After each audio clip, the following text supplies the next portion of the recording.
this. So welcome everybody to one of our North Yorkshire Safeguarding Children Partnership Development in Safeguarding Learning events. We're in the March one. I can't believe it. It looks like the sun's shining. It's lovely where I am. Hopefully you've got a bit of sunshine. And I'm really pleased that our March session, we've got Claire Barrowman joining us, who is going to be looking at our Growing Up in North Yorkshire survey for 2024. So before I hand over to Claire, I'm just going to go through a little bit of housekeeping for you. We do record these sessions and we do post the recording on the YouTube. So it would be really helpful if you could make sure your mics are on mute and your cameras are off if you're not presenting. It just really helps with kind of the background noise for when we're uploading and things like that. As I've said, the session is recorded. If you do have any questions and you're comfortable being on the recording, you're more than welcome to pop your hand up and ask.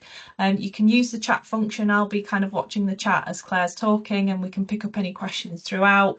And as always, I will always turn the recording off at the end and stick around for a few minutes just to see if there's anyone that wants to ask any questions and they're not comfortable with that being on the recording.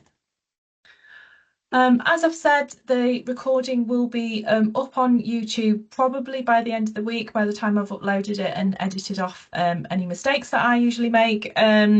And we will also share with you the slides. So that comes through as a PDF document just because it's easier to share. And you can access the YouTube recording either on our YouTube channel or our Learning for Professionals page. If you go on YouTube, it's always helpful to give us a like and subscribe because then you'll get notifications of any new videos that we're putting on because we are putting them on quite regularly now. Following the completion of today's course, you will be contacted by NYS, like I say, once I've marked the attendance. They will ask you to fill in a questionnaire to give us some feedback on today's session.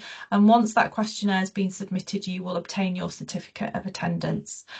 So thank you very much. Claire, I would like to hand over to you if you want to try and take control of the slides.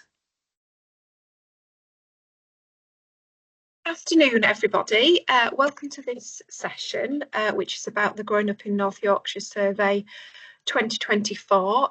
Lovely to see some familiar names on the meeting today.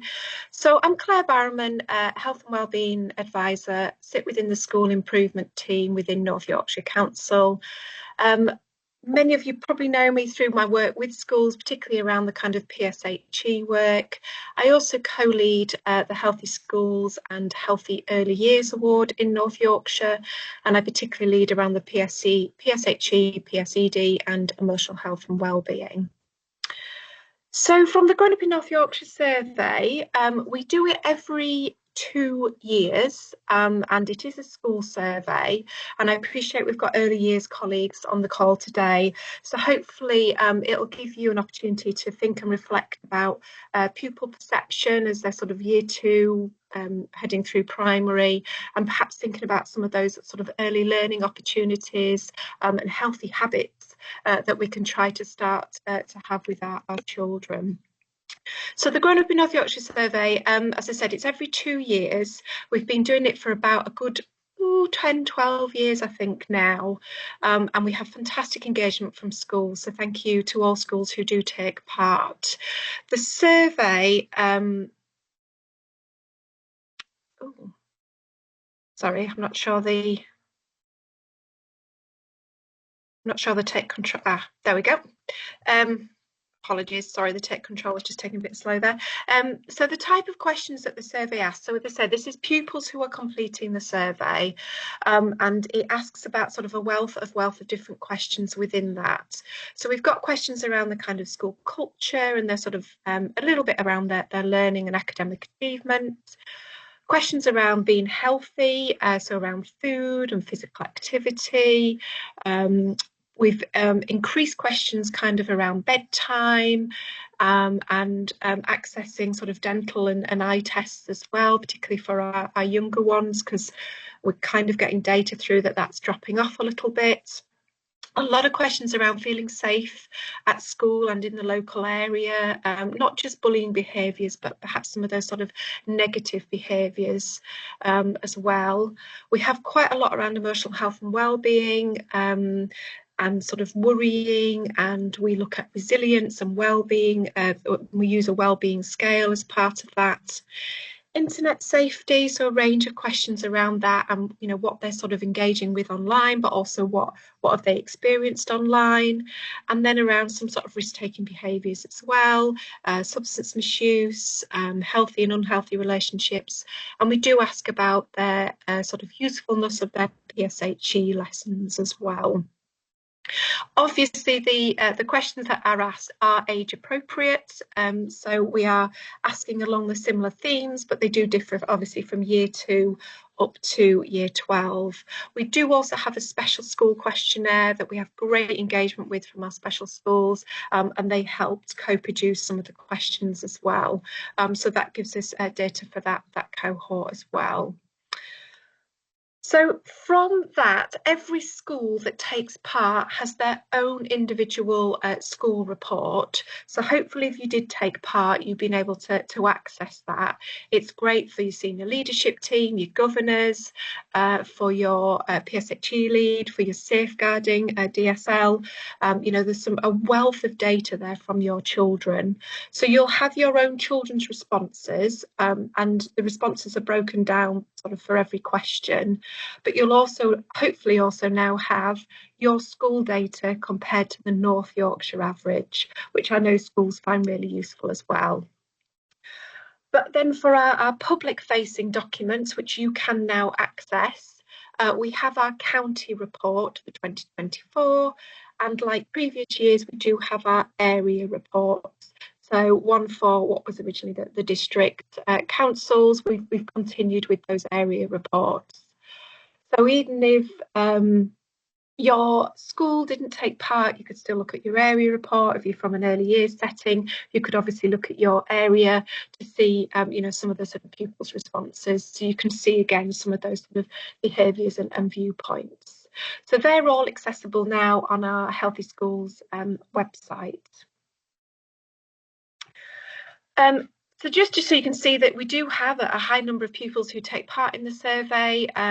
We've had a slight downward trend from our primary schools taking part, an upward trend from our secondary schools taking part, and an increase in our year 12, which is really good. So how I've kind of steered this presentation is we've looked at what the priorities were from the 2022 survey, which I appreciate is when we were kind of coming out of COVID, and a lot of our data did dip from the pupils' perception sort of during COVID and after COVID. So I thought we think it's important to look at what our priorities were from 2022 and look at how the data has moved forward or not around those different priorities. So that's what we've kind of based this presentation around. On each of the slides that I'm going to present, you will see that I've kind of colour coded them. So there's red, amber and kind of green. These are not showing any statistical difference whatsoever.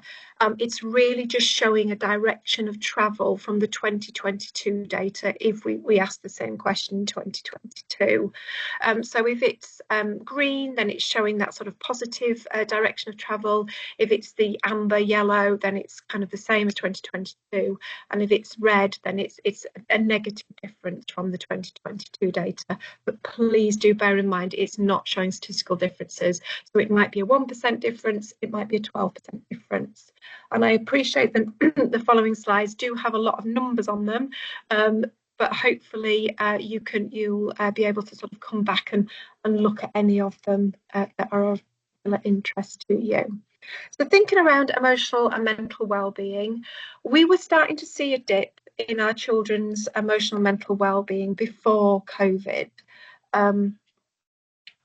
Sorry, my show. Before COVID, it was starting, our data was starting to show a dip. It really dipped from our young people's perception during COVID and sort of coming out. But what we're hopefully starting to see is some green shoots around children's emotional and mental well-being.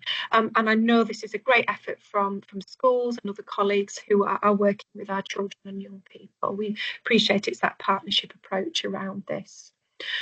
So our year twos, we kind of ask about worry.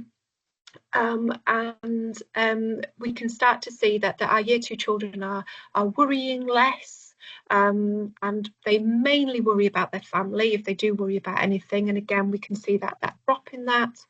And we were also seeing that sort of increase in worry about the way they look. And again, we can start to see that has decreased for our year two pupils. And you'll see that continues through with our year six pupils. So again, we've got less pupils worrying about some of the issues that are kind of listed for them. So sort of moving on to secondary school, sort of SATs and tests, the way they look, all sort of, sort of going in the right direction. And we know that schools have done an awful lot about, supporting children with their emotional and mental well-being. So that's, really positive. For our,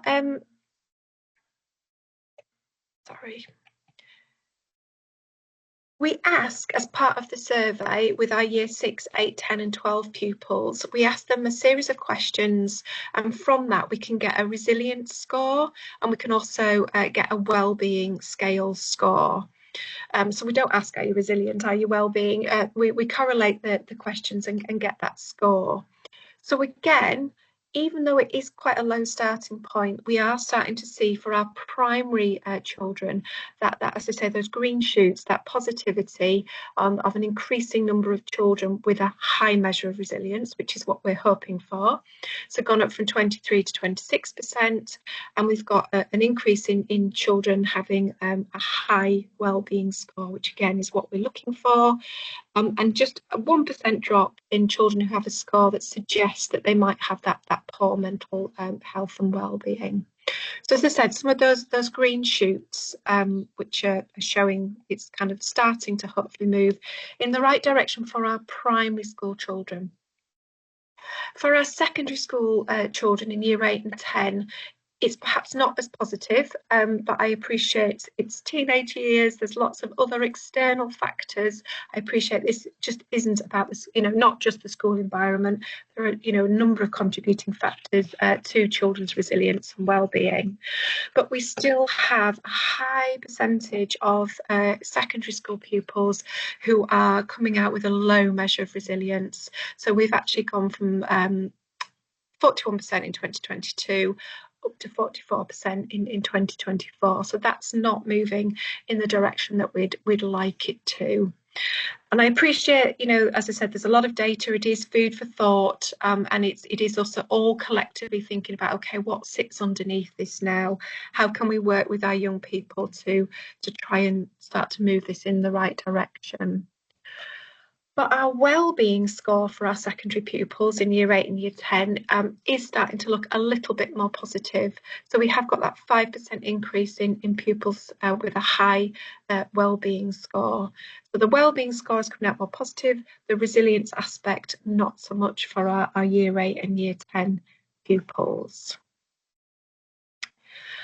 But the data does indicate a difference between our boys' responses and our girls' responses. So if we look at the high wellbeing score, which is the last one on this table, you'll see for year 6 boys, a high wellbeing score 44%, and for the year 6 girls, the high wellbeing score is 33%. So already we can see quite a difference there in responses. And if we jump across to the year 10 boys high wellbeing score, it's 28%. So it's dropped from primary to secondary for our boys. But for our year 10 girls high wellbeing score, it's 9%. So it's really dropped, and that is a really big difference between our boys and our girls. So again, it's for us to think about and reflect on. Yes, wellbeing scores are moving in the right direction. This data would indicate that's perhaps more for our boys than our girls. So what are we doing right for our boys? Because we don't want to lose that. We want to continue with that. But what perhaps do we need to think about and reflect on differently for our girls? What is working for our girls? How can we do more of that? So that's, again, hopefully just some aspects for us to sort of think on and reflect on. And then just kind of in a graph form, apologies, that's probably a little bit small, but if I just sort of take the low resilience, which is the bottom columns there, the girls are kind of on the top three lines. So it starts, the green is year 10 girls, the yellow is year 8 girls, and the purple is year 6 girls.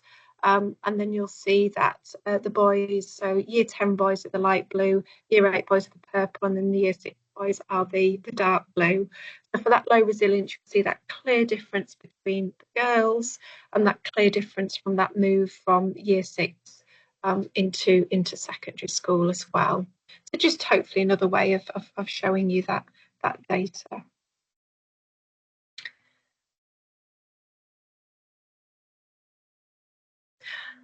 And another one that we've been trying to keep an eye on is around, particularly sort of around eating disorders, which I know can present in different ways for different young people. We have seen an increase in eating disorder coming into the services, and we have seen an increase in some young people perhaps at a bit more of a crisis point because they've kind of been hiding some of those behaviours. So you can see from 2018 that kind of increase. So in 2022 we did invest in some support from BEAT, the eating disorder charity. We put some training into school. I know the eating disorder service has done more with schools and drop-ins and sort of accessibility to some, a sort of professional to talk to. So hopefully, and also that's, education and knowledge for our young people as well. So hopefully we will start to see that sort of decreasing again, but good to see that that's moving again in the direction that we'd want it to. This slide, I appreciate, has very sensitive sort of data around it, and we thought long and hard as a partnership when we pull the questions together for this survey as to whether we would include questions around sort of deliberate self-harm and suicidal intentions. But data from other services was showing that this was increasing for our children and young people, and we felt it would give us that really solid baseline.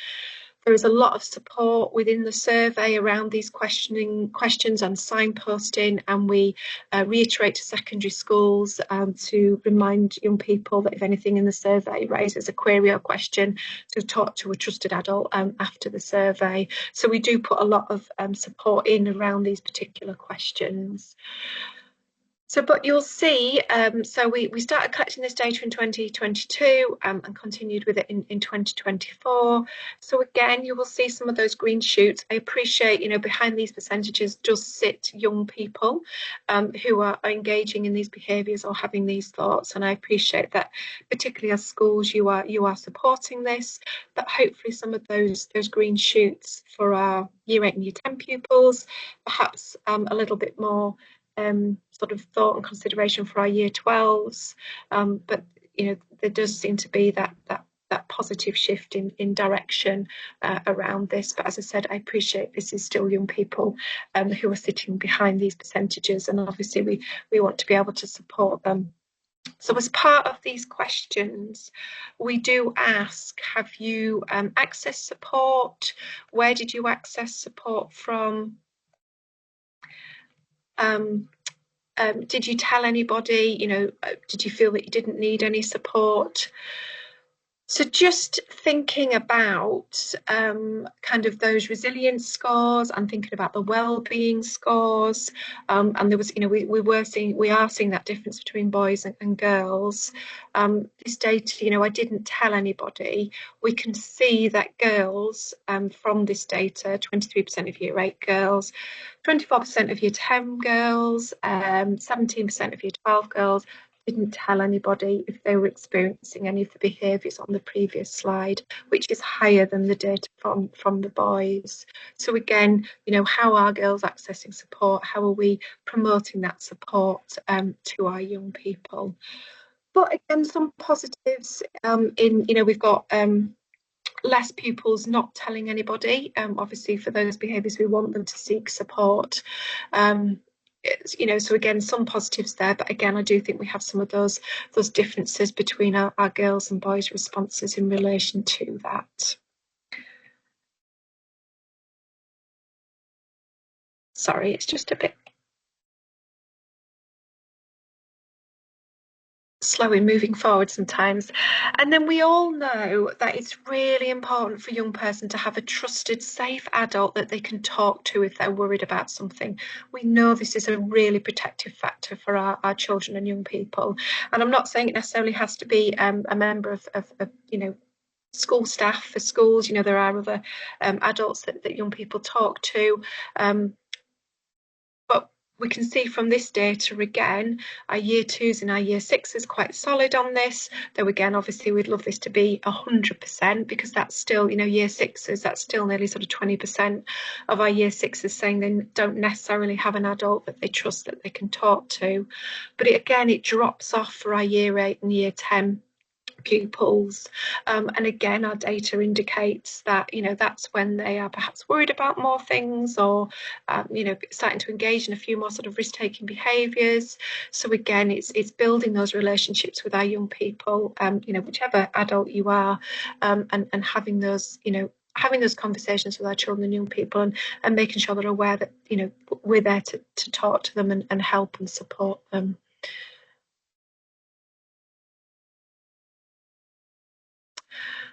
So on the slides, which I'm assuming you do get a copy of, I have linked to a variety of sort of resources and support that if this has sort of raised something for you and you want to look at a little bit more support around this. We do have on the Healthy Schools website, which is the resource section is open access to all schools, early years settings and partners and providers, a range of sort of resources and information linked to emotional and mental wellbeing. Anna Freud, for our early years colleagues, has a really good Healthy Mind support and resources for early years colleagues. We've got our go-to website for Healthy Minds in North Yorkshire, and the Healthy Minds one for anyone who works in the Craven area. And then obviously we have our, in North Yorkshire, Compass Phoenix, provide a wealth of support and training and consultation, and the Buzz Us helpline for children and young people. So again, you know, a real wealth of support there for schools. And the one that I absolutely really love is they do have, thanks Pip, that's great, yes, a link to the training that you can access. And what I've seen really positively in an awful lot of our schools is the Wellbeing Champion training. So a member of staff attends the Wellbeing Champion training, and then they train up pupil wellbeing champions within the school or the setting, and those young people are there to help and support other young people or lead assemblies. Or I've seen lovely examples where they've just recently led the Children's Mental Health Week, which is the start of February, the young people leading some of that work around mental health, and we've seen really positive impacts of that then within schools. So I'd really recommend it if it's not something that you already do. It's really great training and a really great, you know, lead young people leading that work. The next slide, if I can, apologies if I can get to it. It's not. I don't there. Apologies, it's not always clicking on. Right. Papyrus, they offer a wealth of support around particularly suicide prevention. They offer a wealth of training, and they often offer free training. So I have put sort of a link in there. And they've also got a guidance around sort of building suicide safer schools. So again, that might be something that you want to have a look at. And the next slide is from the NSPCC. It's a new service that they have just launched because their data, apologies, I'm struggling to move it forward again.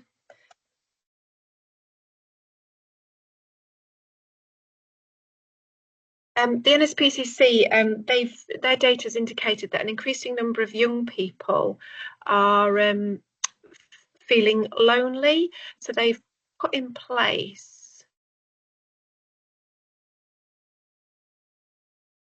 Apologies, Kat, this isn't letting me move forward. I wonder if I should stop control.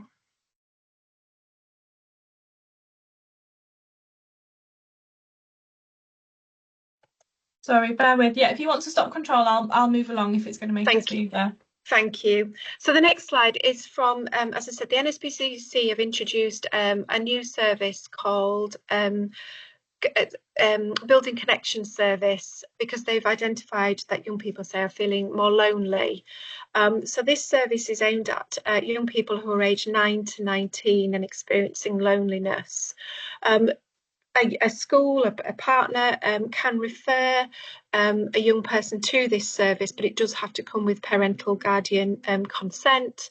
And then the young person participates in a number of online sessions to help them sort of work through those particular aspects in relation to loneliness.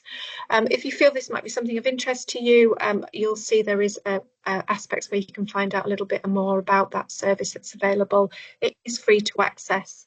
And as I say, it is a new service. So again, it might be that sort of offer of support for some of our young people.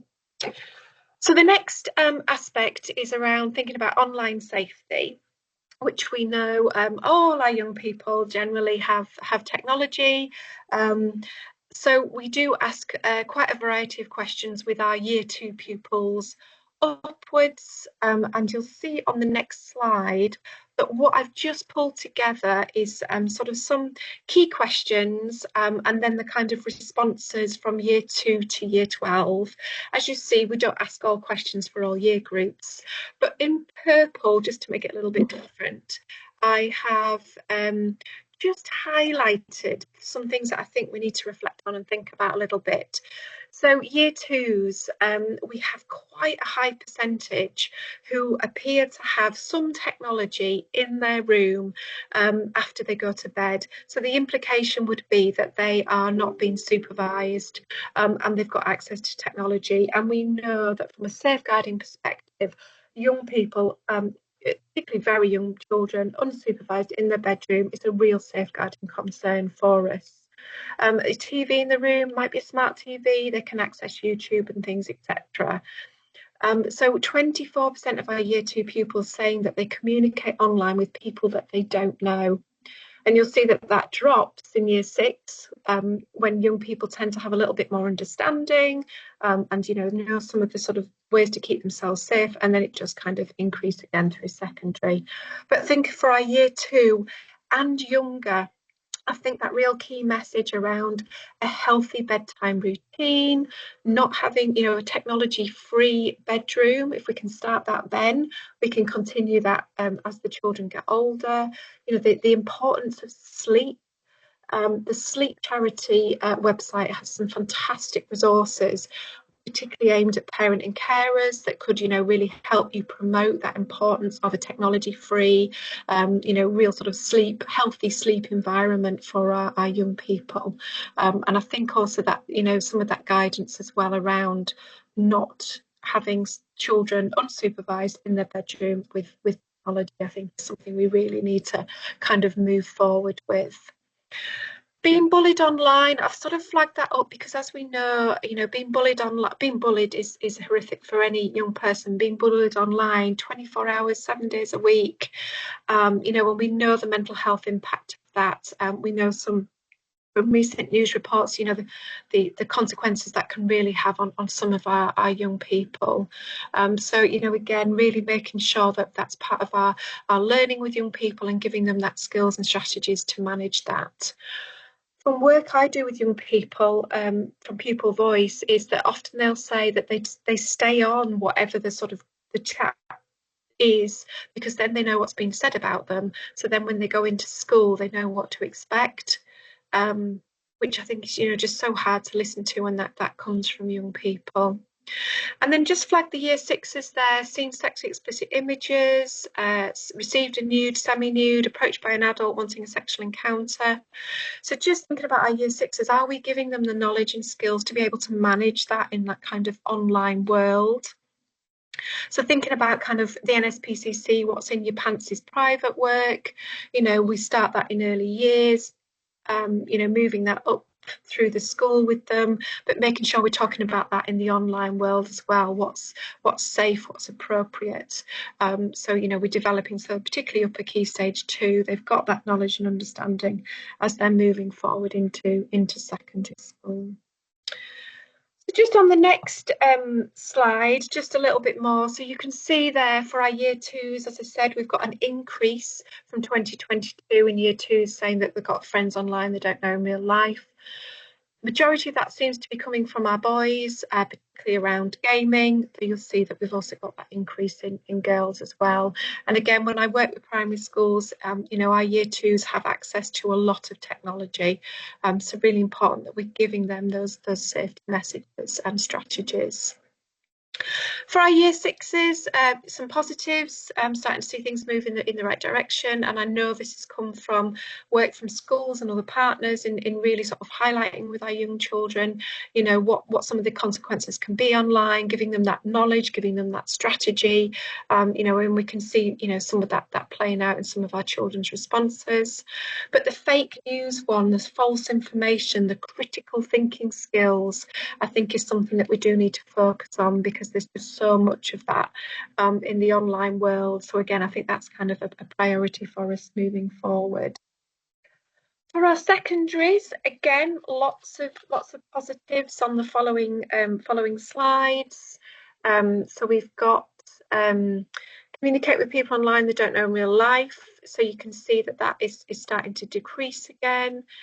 Being asked to meet someone, being approached by an adult. So you can see that is decreasing. Again, I appreciate that, you know, that is children that sit behind these questions, and we want them to have that knowledge and skill. But hopefully, you know, through a lot of what I know the work people are doing with young people, we're developing that knowledge and skills. So the following slide is sort of seeing extremism online, information about buying drugs online, because we did see a bit of an increase in that in sort of 2022. So again, that's kind of decreasing down again. And then the next one is around kind of sexting and nudes. So again, we've seen a 10% decrease in our year 8 and year 10 pupils who've received sexting or sort of nude, semi-nude images. But that fake news, again, sort of similar percentage to 2022. So again, that critical thinking, you know, that kind of false information, you know, how are our young people understanding that? So again, I've popped a slide in around sort of signposting you to hopefully some resources to support around this, for both, yeah, as I said, the resource pages are free for schools or any partners to access. The family page is on the Healthy School website, because I appreciate some of this is going to be about targeting and working with parent and carers. There are links to a variety of organisations that can help with some of those simple but sort of key messages to parent and carers about how to keep children safe from 0 to 5 or our teenagers. So there is that range of information to access on there. If you are thinking about that learning with our young people, and please do be thinking, you know, young, early years is important that we get some of these key messages in. Project Evolve is fantastic. It covers such a wide range of online learning resources, and it goes from early years all the way through up to I think it's kind of up to 25 for children with additional needs. So you can pop in any topic, any age group, and it will bring up a range of quality assured resources for you. And there's a link there to a few other that might be supportive for you. So the next aspect that we're sort of thinking about is kind of bullying, negative behaviours, or kind of being a victim of aggression within their local community.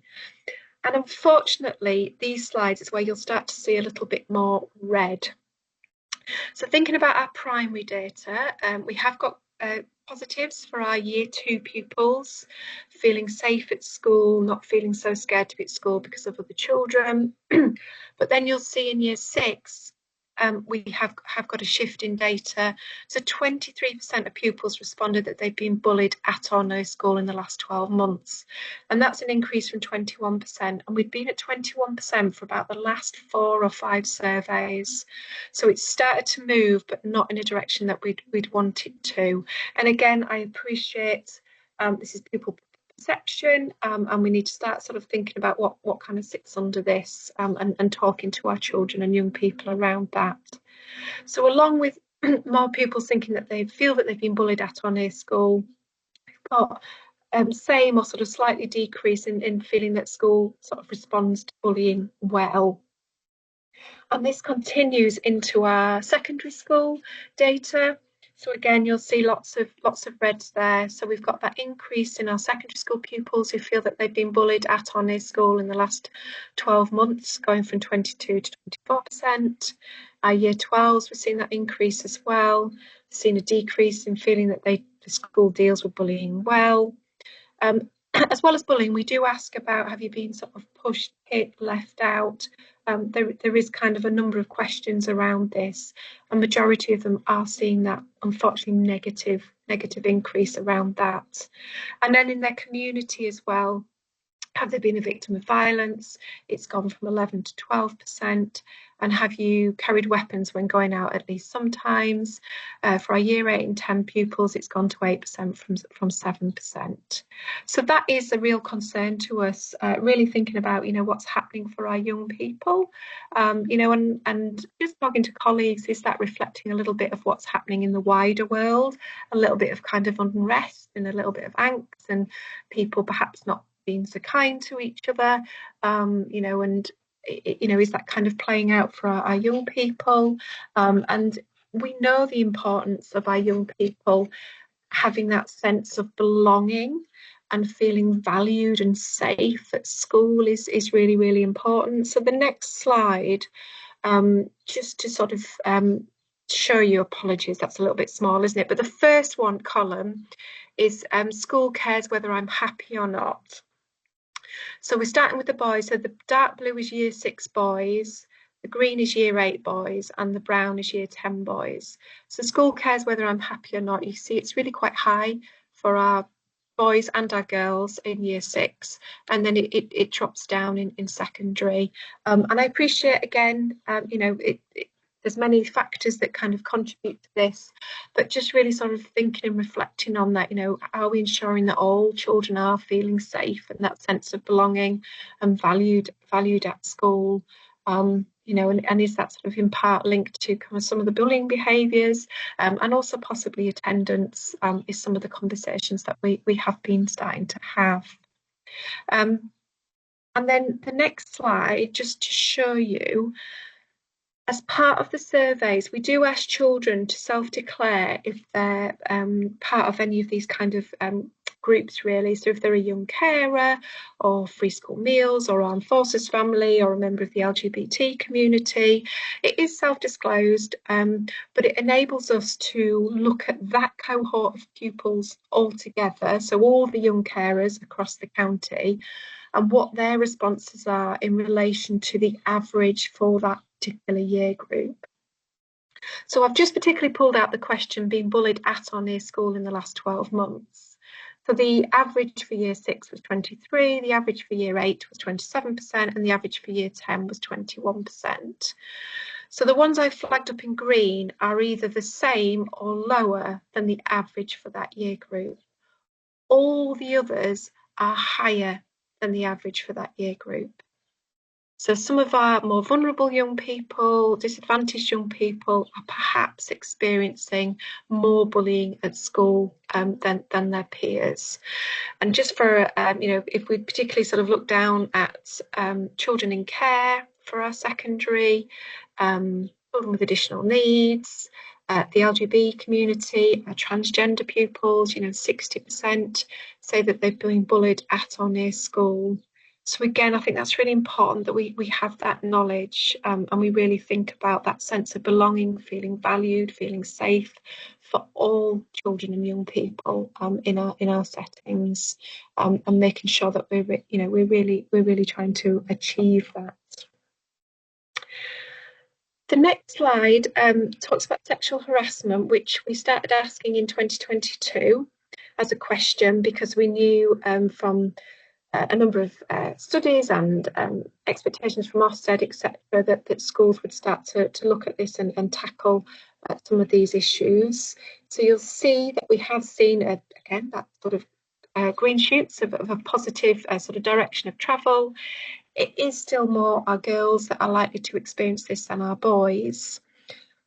I think what's important from this is to pull out on the next slide. I have just put together, because it's really important within any sort of setting or school or sort of, young people out in the community, that they do feel that there are, really clear protocols about how they can talk to a trusted adult, that they can disclose, and, that's going to be safe for them.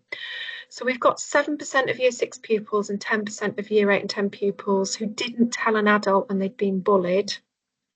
Didn't think it was serious enough. The word snitch came out an awful lot. Didn't want to be a snitch. But then if we look for our year 8 and 10s who've experienced or witnessed sexual harassment who didn't report it to an adult at school, it jumps to 53%. School won't do anything about it, not serious enough, fear of repercussions. That sort of snitch language came out again. So that's quite a difference. We obviously want all children and young people to be able to report these sort of behaviours. So again, I think we just need to think about and reflect on children having understanding of what the behaviours are, and then there's really clear, safe reporting mechanisms. And as part of that, checking out that that's actually working for young people. Are we making sure that those systems are working? Some really promising evidence around promoting active bystanders, upstanders, being an ally as a kind of whole school approach to stand up against negative behaviours. So again, that might be something for schools and settings to kind of think about. So the next section is around substances and what our young people are kind of engaging in. And I think around this, we are seeing a bit of a shift in what, if young people are choosing to use a substance, what it is that they're actually choosing to start to use. So for our primary school, which is year 6s, there is a slight increase in saying that they've had an alcoholic drink in 7 days before the survey, and data would indicate that adults are drinking more at home than going out. So that might be where they've sort of had a little bit of a sip. 5% vaping, which is same as 2022, but is kind of the behaviours, again, is one that our year 6s are kind of engaging with. I'm fairly sure I know there's someone who uses drugs in the area. So that's increased as well. So if we're thinking about our education with young people, it's about making sure that when we do substance education, that we're making sure it's tailored to what our young people are engaging with. So I know that a lot of our year 6 curriculum now, obviously focuses in on vaping and some of the kind of key messages around that. And this follows through for our secondary school pupils. So, percentage who are drinking alcohol, much more likely to be our year 10s than our year 8s. Year on year for the last 10 years, we've seen such a decrease in young people smoking cigarettes. But what we have seen is that increase in young people who are vaping. 34% said that they've tried vaping, and that is higher than the national average, where ASH do a survey. It seems to be year 8 girls, 29% tried vaping, year 10 girls, 46% tried vaping. So our girls, you know, again, sort of slightly more than our boys there. If a young person is choosing to take an illegal substance, the most common tends to be cannabis. It's 7% of our young people, but the one that's kind of increased in use is edibles. So that's when cannabis is kind of in a sweet or a cookie or something that the person eats, rather than smoking the cannabis. So again, because of the ease of that, that might be why we're seeing that kind of increase. The other one that we've asked young people about is Cali pens, which is kind of like a disposable vape with CBD oil in it. So on the next slide, you will see that we've collected data around this, because schools were saying that they're starting to see an increase in this. So again, you'll see that it's for year 8, slightly more the girls, and again for year 10, slightly more the girls. And then snus, which is like a nicotine pouch. My understanding is quite famous footballers kind of use snus and kind of promote that on their social media, which might be why we seem to have more boys trying snus than our girls, and from schools saying to me it tends to be sort of our year 10 boys that perhaps are using that. So if we're thinking about our work with young people and our kind of education and what they're engaging with, I think, yes, there's still the alcohol, and we know the risks are sort of associated with that, but there's more emphasis on that vaping, Cali pen, snus, cannabis edibles, you know, is perhaps where we need to tailor a bit more of that knowledge and support for our young people.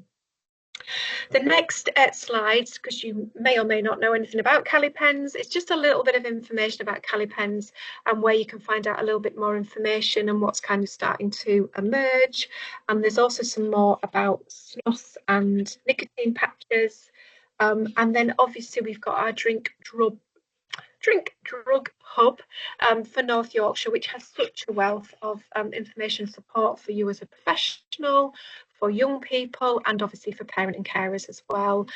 Please do check it out before you signpost young people to it to make sure that you're comfortable with what you're signposting to.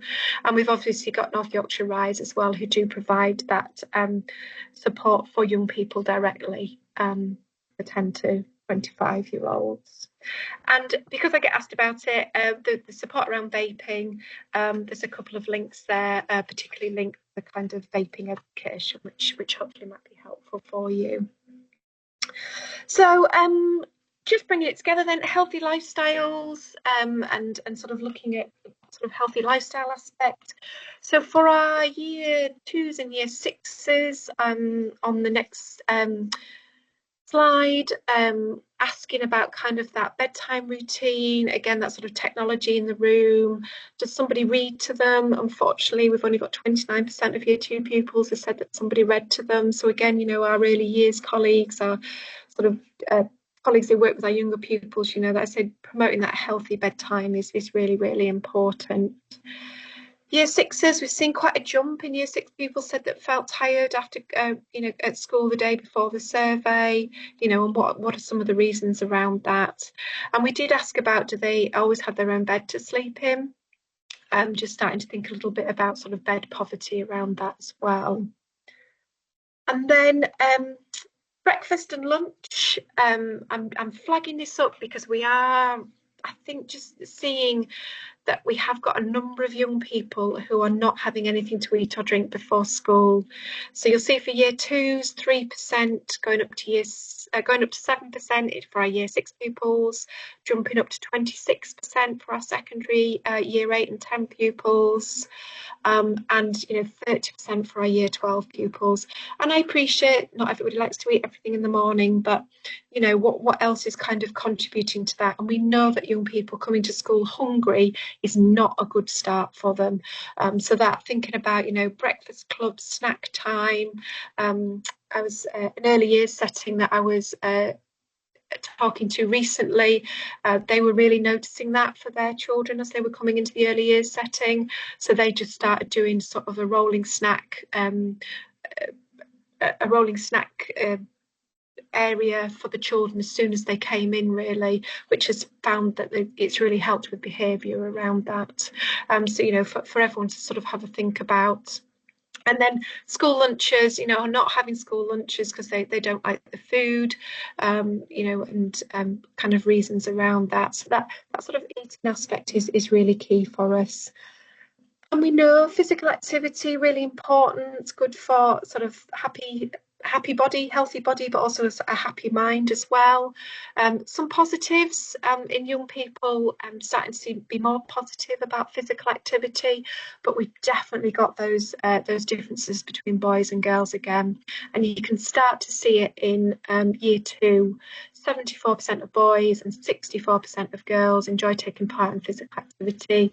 10% difference already at year 2. So again, how can we kind of challenge that? But then if you enjoy taking part in physical activity, you know, 66% of year 6, 46% of year 6 girls. That's a 20% difference between our boys and our girls. And if we jump to our year 12, you know, it's nearly a 30% difference. I'm feeling confident. So year 8 and year 10 boys, 42%, year 8, year 10 girls, 18%, you know, it's a 24% difference. So really important. We know that you know, we need to be developing those healthy, lifelong interest in being active, whatever that is. There's lots of different ways to be active, but I think we really need to sort of be thinking about for our girls around that. And then just sort of links to healthy lifestyles. Just we do ask our secondary young people about sexual health and relationships. So we have got a decrease in young people, year 10 plus, who are in a sexual relationship, but still perhaps not quite knowing where to access free condoms or the sexual health service. You know, so that kind of, if they are choosing to be sexually active, we need to make sure that they're, you know, taking the right precautions and getting the right advice. So just to flag up to any secondary colleagues that the Your Sexual Health team are offering a short session to present to secondary school pupils about the service of Your Sexual Health, which you can access for free. And there's information on the next slide around that. Oh, apologies. That one is, have you experienced any of the negative behaviours with their present partner? So this is teenage relationship with teenage relationship. So we're thinking about those sort of healthy and unhealthy relationships. And again, that accessing support if any of these behaviours are happening. You know, 53% said they would know how to get help. There's quite a lot of young people who said that they wouldn't know how to get help. So then just bringing it all together, that's the link for the Your Sexual Health offer. We asked pupils, have you found lessons about the following? How useful have you found lessons about the following? So these are the pupils who said that they found them quite or very useful. And there's lots of positives from our primary school colleagues, really high percentages of year 2 pupils who've had these lessons and have found them useful. And that's remained, if not got better, from the 2022 responses. And year 6, again, you know, some really, really positive. 38% of pupils found education about consent as useful in 2022. We're now up to 50%. You know, that's a 12% increase, and hopefully that can continue. Education about medicines and drugs, a 14% increase. Keeping safe online, you know, a 6% increase. So some fantastic work that's going on in our primaries. Unfortunately for our secondaries, not quite where we'd want it to be for our year 8s and year 10s. I'm in part wondering, is that because year 6 primary schools have really kind of increased what they do and when they teach around various things, that perhaps we need to look at that follow through for our year 8 and 10s to make sure that learning is continuing and developing. But real positives for our year 12s. I know a lot of our settings didn't have any particularly planned PSHE curriculum in place for our year 12s, and they now do. And I think that's really positive to see those results from our year 12 pupils around that positive implementation. So that was kind of reflecting on and thinking about what our priorities were for 2022 and you know, what the data is showing us. Lots of positives, green shoots. But I think what's that boy-girl difference is clearly there for quite a few of these issues, and that kind of bullying negative behaviour is really one that's sort of come out for us. But generally, as a collective of a number of partners, some of the sort of continued priorities are around resilience and emotional wellbeing. We know we need to continue to keep moving forward with that, as schools and partners in early years settings around that. I think that sort of trusted adult signposting to services, but making sure young people are using using those pathways and accessing that support is really, really important. The online safety, our younger ones, early years, that sort of access to technology, perhaps being unsupervised, that healthy bedtime routine, I think is key for us. And healthy lifestyles on the next slide. A range of sort of different aspects around that. I think that sort of shift in substances and making sure that colleagues who work with children and young people are aware of that, and we're providing our young people with that correct information. That PSHE curriculum, particularly for our secondaries, and that bullying and prejudice-based incidents, I think is continuing, and making sure that children feel that sense of belonging, feeling valued and feeling safe at school is really, really key. The next few slides are just sort of signposting to a range of training that I provide in relation to a variety of these sort of topic areas. So this kind of effective teaching of relationships and sex education, etc. I do have subject leadership training for PSHE subject leads, which gets really positive feedback in sort of leading that topic area. I still run for free for North Yorkshire for colleagues within schools, a primary, special and secondary network meeting. So colleagues from schools are most welcome to that. And we still have our Healthy Schools and Healthy Early Years Award, which is a great way to audit your provision in school and to get that recognition for the work you're doing around emotional health and wellbeing, being active, PSHE, PSED, and staff wellbeing as well. And the next slide will signpost just some training to support that. But the open area of the Healthy Schools, Healthy Early Years website, we've got a range of resources and signposting. Absolutely anybody can access, schools, partners, etc. Okay, I appreciate, thank you so much for coming in and listening to that. I appreciate it's a lot of numbers, it's a lot of data, and it's kind of that headline data, but I really hope it's given you a little bit of food for thought. And a little bit of, sort of actually, what are we doing well? What can we do better? How can we respond to this data? Because these are our North Yorkshire children and young people, and we want to make sure that they're happy and healthy and safe. So, it's that collective about how we can bring about some of that change. But thank you so much for listening, and have a lovely rest of the day, hopefully in the sunshine like it is here. Thank you so much.